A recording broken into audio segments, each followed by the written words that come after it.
This changes everything. This changes everything. You are the witnesses to how everything is changed. I think we're so used to nowadays with television and movies of seeing everything immediately in big detail, and if we want to, and we're watching at home, we can pause things and back it up and run it in slow motion. That we don't always appreciate that sometimes life comes at us so fast we only get one look, and then we have to react. One look, and that's it. Now, I'm kind of missing the used bookstore in Goshen, which closed, because I like hunting for books. I mean, I like being able to order the book I want, the exact book I want, in the exact edition, in the exact condition I want online. But the reason you go to a used bookstore is there's books you didn't know you wanted. When I was in high school, I went to the Swap Meet, which was my used bookstore that was open every Saturday at the drive-in movie theater, which was on the old Route 66, which was called Foothill Boulevard in my neighborhood. And one time I found 4 little volumes, used volumes of Greek tragedies. It was 4 volumes of a 7-volume set. It took me 20 years of hunting in used bookstores to find the other 3 volumes. I know nowadays I could go online and go click, click, and click, and they'd be there within a week or 2. But it was fun to look, and there's something about Greek tragedy. Terrible things happen, but you don't see any of it. You only see the reaction. You know, the Greeks are stalled. They want to get to Troy in order to reclaim Helen. But there's no good winds. And then a prophet comes on stage and tells Agamemnon, you've got to sacrifice your daughter in order for them to go.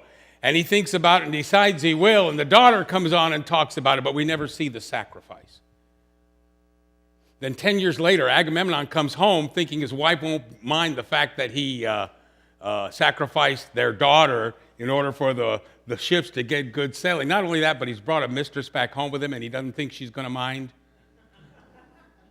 So he gets murdered in his bathtub by his wife, but we don't see it because it happens off stage.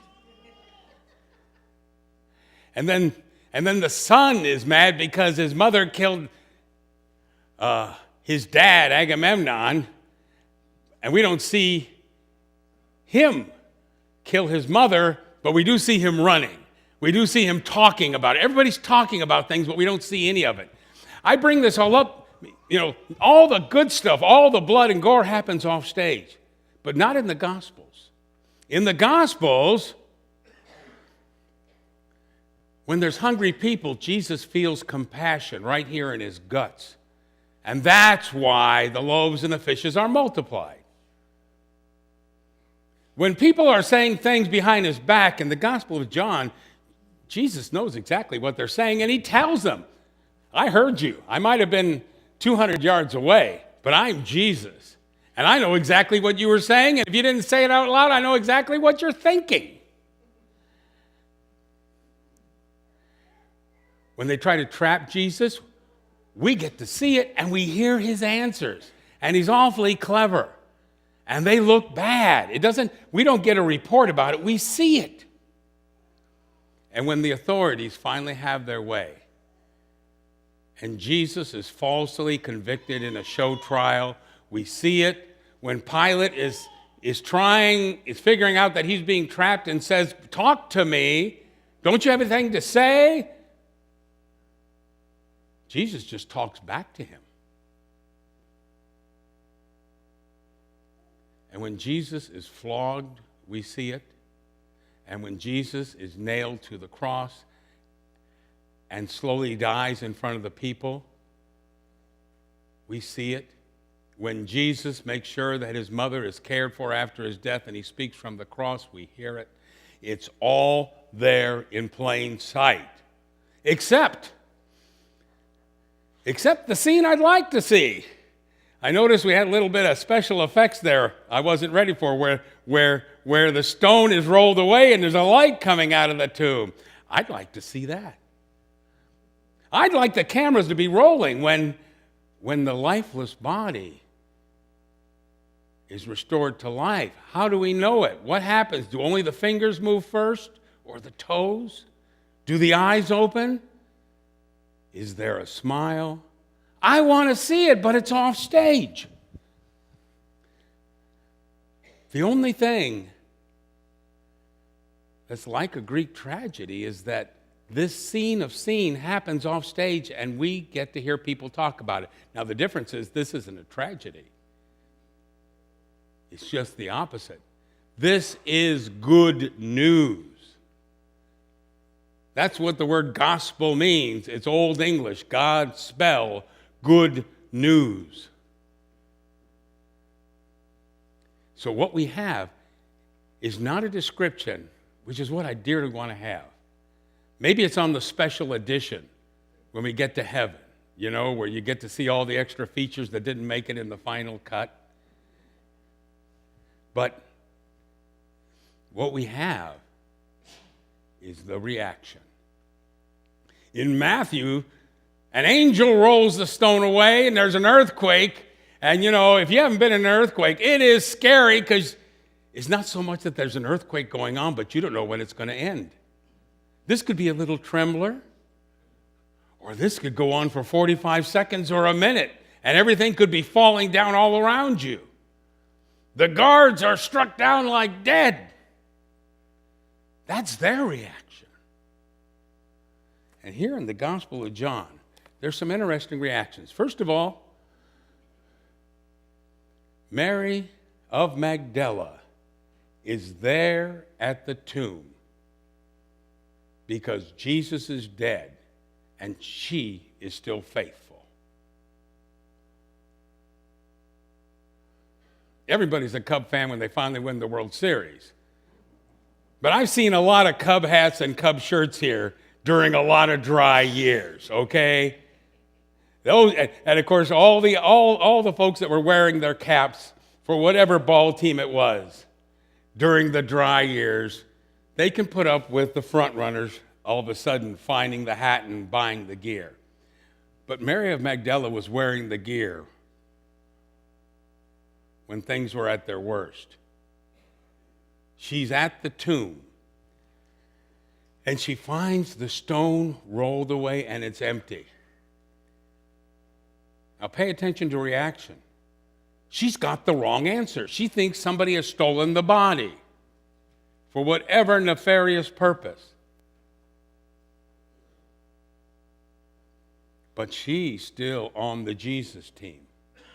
Even though in her life, at that moment, there's every reason to think that everything is not only bad, but it's gotten even worse.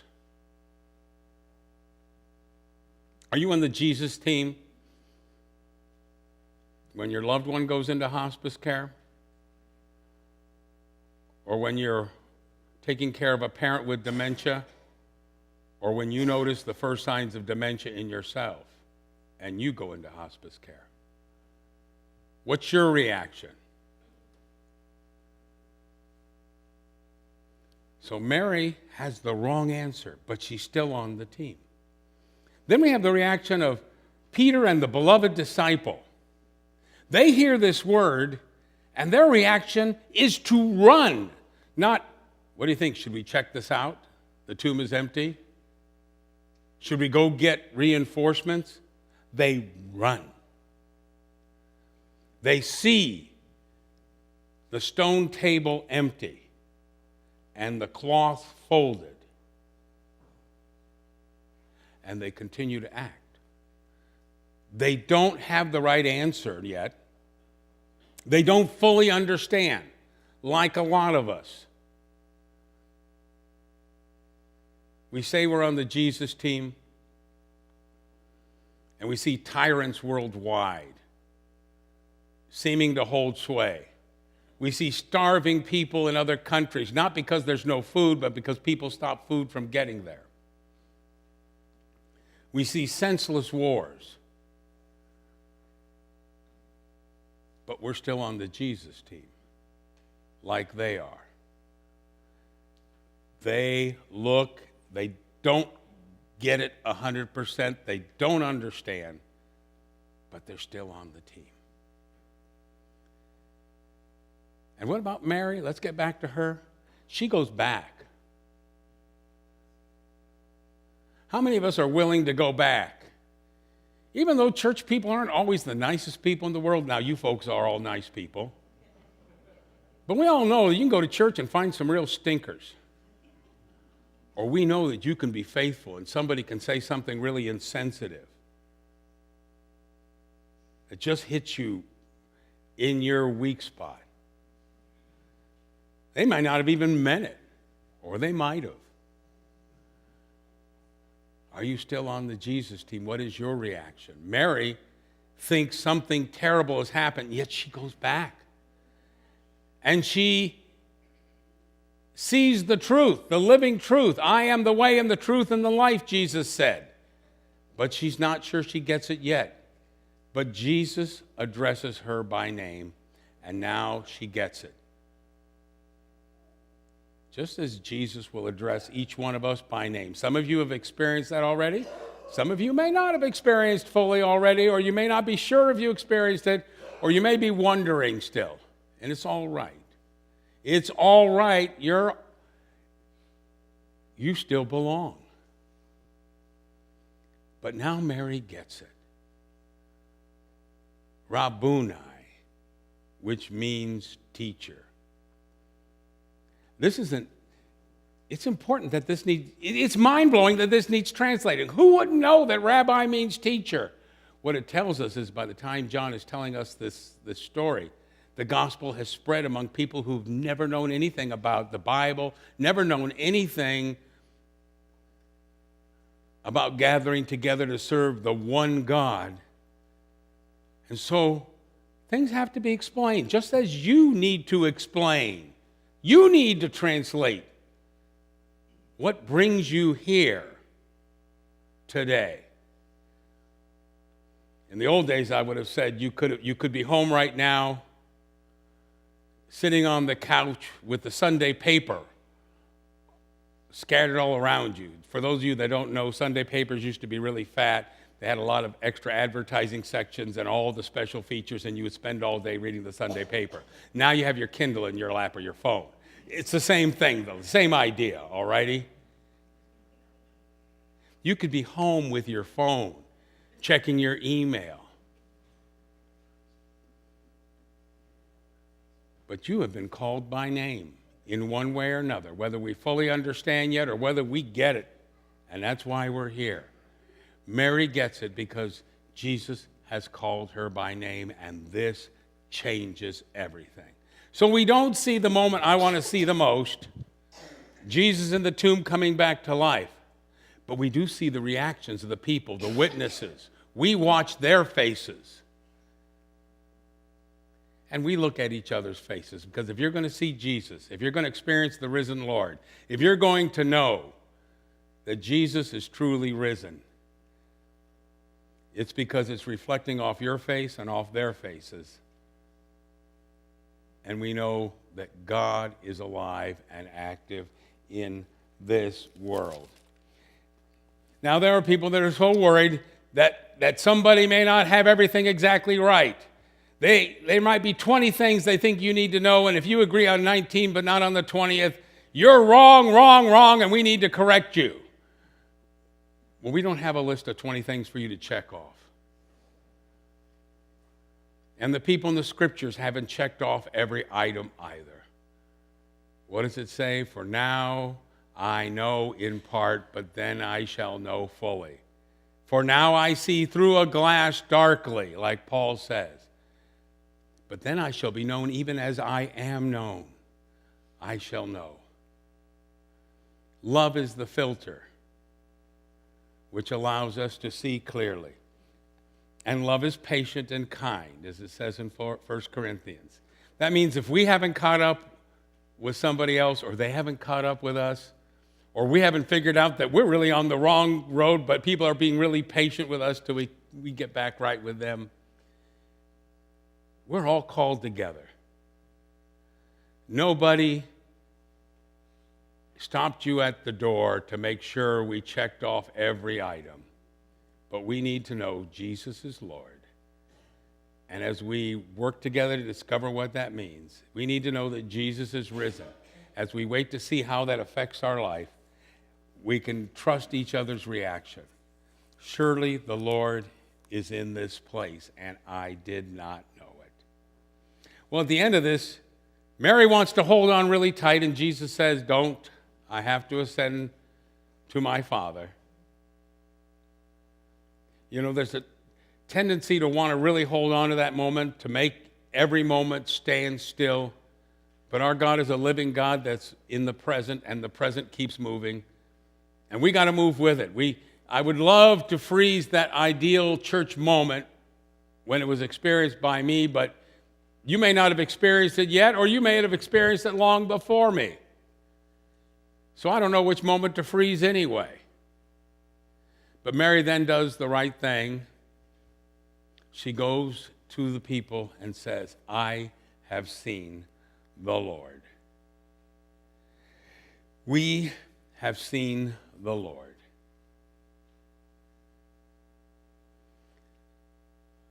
Look on each other's faces. Whether during the sunrise service, the breakfast we shared, the handshakes after the service, or whatever it is, and know that here's our proof if we need any proof. Here's our assurance if we need some assurance. We are surrounded by a cloud of witnesses. We are in the company of saints. We are in the presence of glory. And it's written in each one of your faces. Whether you're sitting here paying attention or whether you're under the pew right now playing with toys, we're all witnesses to God being present with us and it all being worthwhile. This changes everything.